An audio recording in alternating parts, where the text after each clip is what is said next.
But the first time we all met was actually dancing. A little sweaty and dancing.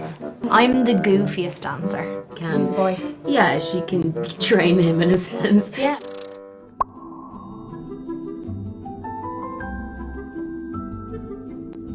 Goes hand in hand, really, doesn't it? And I think even when you're in a relationship, like a romantic relationship with someone, they kind of automatically do become your best friend as well. So, yeah, which I think is what made it so complicated for Joe and Laurie and Amy, is that they had this very, very strong sisterly bond, but like really got on each other's nerves.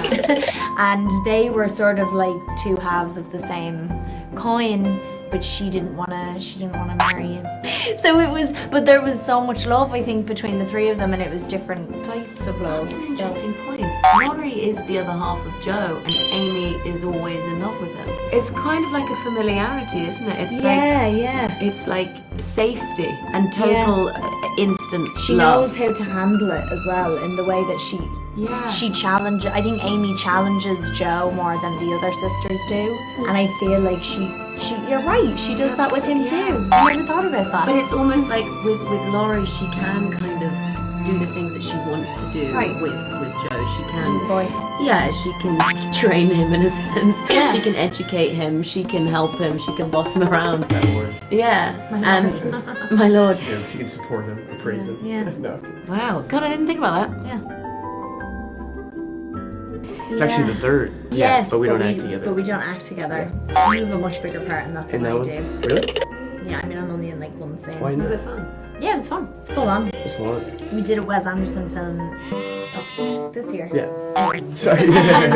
Yeah, it's great. I mean, I think that's just gonna be our on-screen relationship now, where we never get together. I don't know, it was because, you know, in Lady Bird we had like really only No, it was 2 weeks of production.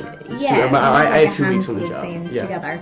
But with this, it was really nice that we already had that foundation sort of laid down, and we were so comfortable with one another, and you know, so many of the most kind of pivotal scenes for me in the film are with Laurie or with Timothée. So to be able to do that with someone that I love and respect and that I know is great.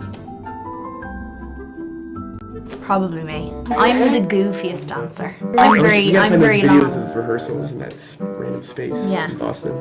We all like to move a little bit. Yeah, we like to jiggle. But the first time we all met was actually dancing and kind of partying at a BAFTA after party. All sweaty and dancing.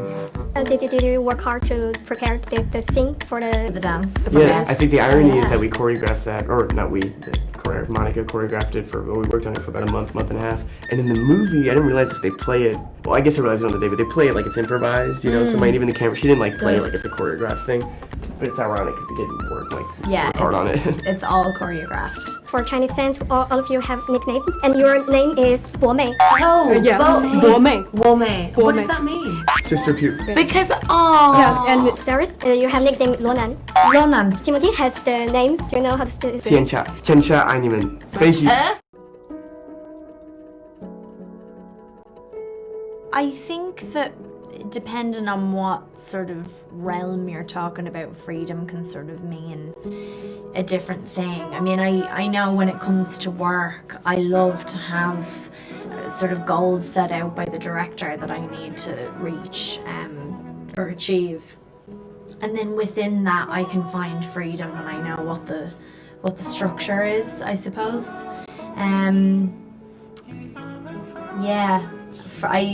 I don't know what freedom means. It's corny. Be yourself. I don't know.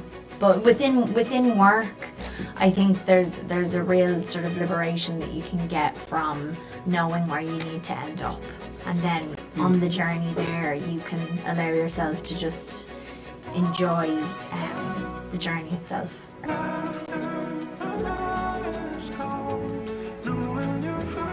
She's definitely someone when she's in her sisterhood group, she definitely commands more of the room, whereas I think when she's out with strangers, and especially when she's in New York, I think she's a lot shyer, and I'm not that shy.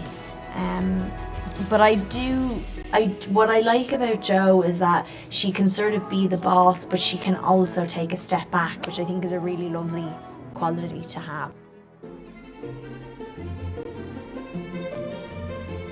Oh no, she did kind of like Amy. She called her a wicked girl, but every time that Amy ever did anything, she'd have like this devilish grin.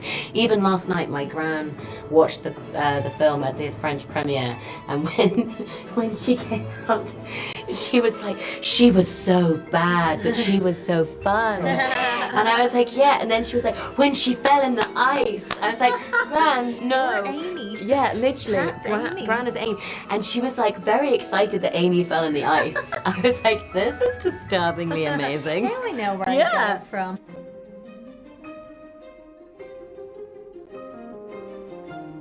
Well, I wish I could say it was me, but I think just on the page, Greta had fleshed him out, perhaps more in other versions. I haven't seen the other versions, but it's my understanding it was played to be less of an ideal and more of a like broken human or something, or someone, or not broken, but someone searching.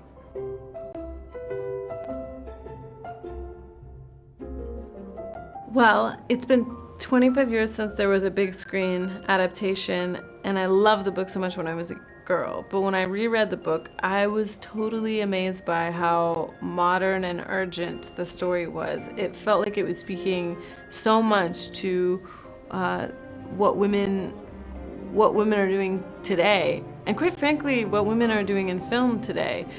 This sort of intersection between art, money, commerce, ambition, and women. And I thought that that was something that I really understood and I really wanted to capture.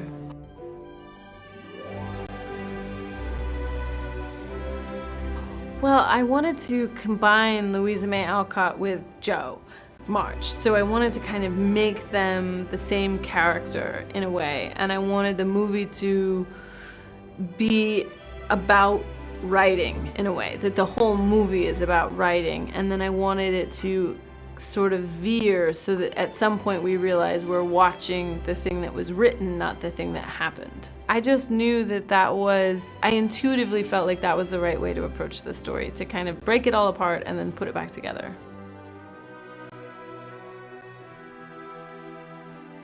Well, Amy to me is the great unsung character, and when I read it again, I felt like Amy was so much cooler than I had remembered, that she's really interesting. She takes her art really seriously. She's the line from the book, I want to be great or nothing, which is just a wonderful, ambitious sentiment.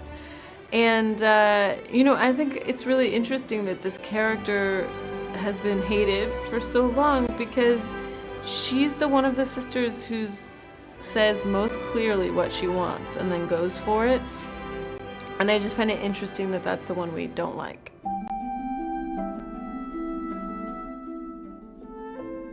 I love Jo March, and I always identified with Jo March. I think what's so wonderful about the book is it's really portraits of 4 different women who are all very talented and very intelligent, and that each one of them chooses an honorable, valid path. And I think that, it was so notable that Emma Watson, who is an incredible activist and a feminist and, agent for change in the world, she's playing the part of Meg, who's the wife and the mother. But that is just as valid a decision to make with your life. And I think it was definitely funny that I was pregnant the whole time we were making this. Luckily it was in winter, so I was just wearing giant coats.